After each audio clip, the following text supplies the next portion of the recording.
So ఇప్పుడు వచ్చే young generation other యాక్టర్‌గా అవ్వచ్చు లేదా మ్యూజిక్ కోసం వచ్చే వాళ్ళకి మీరేం చెప్తారు? అంత ఈజీగా అవకాశాలు ఉన్నాయంటారా? వాళ్ళకి ఏం చెప్తారు అసలు? చాలా టఫ్ అండి వీళ్ళు, చాలా టఫ్. నేను ఇది అనేది ఇండస్ట్రీ ఏంటంటే మొత్తమా? ఓన్లీ మ్యూజిక్ చెప్తున్నారా? నాట్ ఓన్లీ మ్యూజిక్ అండి, ఆ! యాక్టింగ్ కానీ ఏదైనా. డైరెక్షన్ కానీ ఏదైనా. ఇప్పుడు డైరెక్షన్ చూడండి, అసలు నాకు ఎంత బాధ అనిపిస్తుంటే ఎంత టఫ్ జాబ్ అంటే అది. ఒక అసిస్టెంట్ డైరెక్టర్గా కొన్ని సినిమాలు పనిచేసి అసోసియేట్ అయ్యి తర్వాత కో డైరెక్టర్ అయ్యి కష్టపడి నానా బాధలు పడి ఒక సినిమా సంపాదించుకుంటాడు డైరెక్టర్గా. ఇన్ పొరపాటున ఆ సినిమా కనుక ఫ్లాప్ అయితే ఆ డైరెక్టర్ పరిస్థితి ఏంటి? మళ్ళీ వెనక్కి రాలేడు, మళ్ళీ కో డైరెక్టర్గా ఇంకొక అసిస్టెంట్గా చేయలేరు. పనిచేయలేడు. ఆ స్ట్రగుల్ ఇక వర్ణనాతీతం అనమాట. వాళ్ళ ఫెయిల్ అయిన వాళ్ళకి.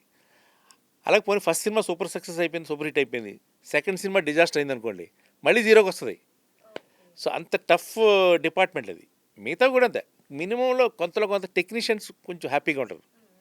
టెక్నీషియన్ ఇప్పుడు మీకు కెమెరా డిపార్ట్మెంట్ కానీ వాళ్ళకి వీళ్ళకి రెగ్యులర్‌గా మినిమం ఫుడ్ గ్యారంటీ ఓకే. చాలామంది డిపార్ట్మెంట్కి. ఇప్పుడు డిజైనర్స్ కానీ ఓవర్ 24 క్రాఫ్ట్స్ ఏవైతే ఉన్నాయో వాటిలో. బట్ యాక్టర్స్ కూడా అంతే, యాక్టర్స్ కూడా టఫ్ జాబ్ ఇది.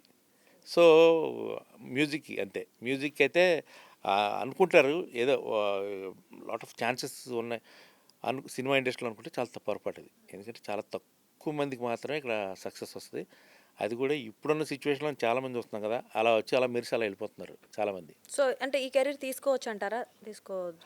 ఇంకా ఇప్పుడు మీ లైఫ్, మీ రిస్క్, మీ ఇష్టం. అంటే పర్వాలేదు, రేపు పొద్దున నాకు ఇందులో వర్కౌట్ అవ్వకపోయినా నాకు వేరే సోర్స్ ఉంది, బతకడానికి ప్రాబ్లం లేదు అనుకునగలిగితే రండి. వచ్చినా ఇక్కడ పార్ట్ టైం కూడా ఏదైనా పెట్టుకోండి. ఓకే. ఇన్‌కమ్ సోర్స్ ఉండాలి. సోర్స్ ఉండాలి, ఖచ్చితంగా ఉండాలి. ఎందుకంటే ఆ డబ్బు ఇదే ఉంది అంటారు కానీ డబ్బుదే ఉందంటారు. డబ్బుతోనే ఉంది, డబ్బుతోనే నడుస్తుంది డబ్బుతోనే ప్రపంచం. ప్రపంచం నడుస్తుంది. అంతే. డబ్బు మీద రెస్పెక్ట్ లేకపోతే డబ్బు నీ దగ్గర నిలవదు. అది సో కొన్నిటికి ఏముందిలే అంటాం గానీ ఆ, బతకాలి అంటే కావాలి కదండి. డెఫినెట్‌లీ. డబ్బుతోనే నడుస్తుంది ప్రపంచం అంతా కూడా. సో అదనమాట యంగ్‌స్టర్స్ మీకు అదే చెప్తున్నారు. చూసుకొని ఆలోచించి పక్కగా ప్లాన్ చేసుకొని ప్లాన్ రావాలి. చేసుకొని రావాల్సిందే అంతే. అంతే. ఓన్లీ బ్లైండ్గా దీన్ని ఒక్కదానే నమ్ముకొని వస్తే మాత్రం ఇప్పుడైతే చెప్పలేం, కష్టం. ఏమవుతుందో కూడా చెప్పలేం. ఇప్పుడైతే కష్టం. ఇప్పుడే చాలా సో కష్టం.